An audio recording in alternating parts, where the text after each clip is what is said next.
No dia 20 de julho de 1969, o homem pisou na Lua pela primeira vez. Realizada pela NASA, a missão Apollo 11 tinha como objetivo levar um homem até a Lua e trazê-lo de volta em segurança. A missão durou um total de 8 dias.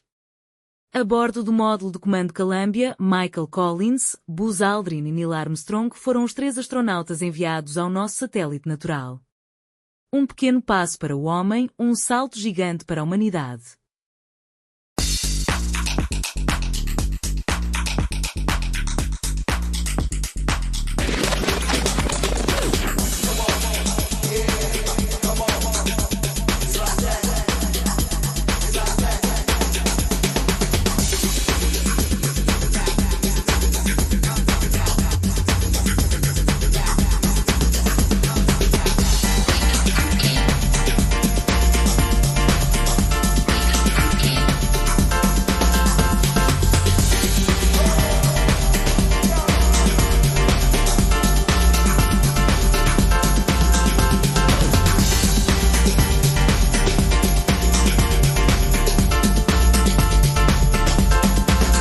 It's one small step for man, one giant leap for mankind.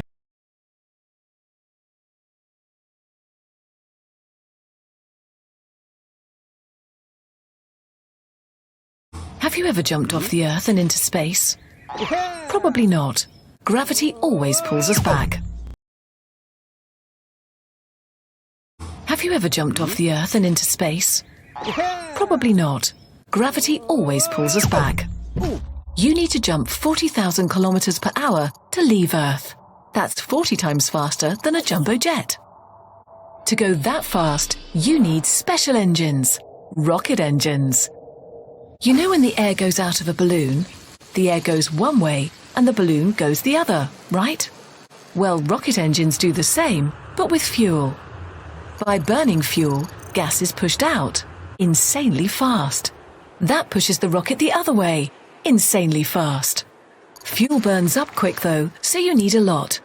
That's why 90% of a rocket is fuel. The more stuff you bring, the more fuel you need. Yeah, packed light. But because you burn up the fuel, the engines have less and less weight to carry. So you go faster and faster. When you go that fast, air can't get out of the way fast enough anymore. It will slow you down. To help air get out of the way, your rocket needs to be aerodynamic, so super thin and smooth.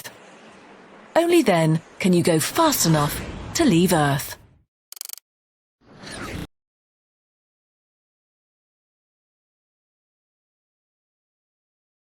If we fly somewhere on Earth, we fly straight from A to B. So you'd think that if you fly from Earth to the Moon, you'd simply fly straight too, right? Well, in space, that's impossible. First, you can't fly straight from A to B because A and B are moving. Right now, Earth is rotating 1,600 kilometers per hour and moving around the Sun at more than 100,000 kilometers per hour. And the Moon is orbiting us again. Going from Earth to the Moon is like jumping from one ridiculously fast-turning merry-go-round to another and trying to land on one specific spot. Good luck. But that's not all. Secondly, flying straight is impossible because at all times the gravity of something is pulling at you. The Earth, the Moon, even the Sun. But you can use the movement and gravity to your advantage. By launching along with the Earth's rotation to the east, you get an extra boost. Gravity then pulls you in Earth's orbit, and you can use that too. By blasting away at just the right time, you fling yourself towards the Moon. So if your timing is perfect, you can hitchhike space to the Moon.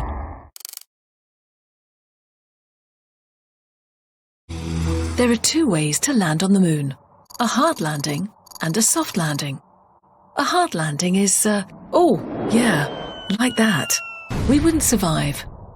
In the past decades, a lot of unmanned spacecrafts landed that way on the Moon. For a manned spacecraft, we need a soft landing, but it's difficult.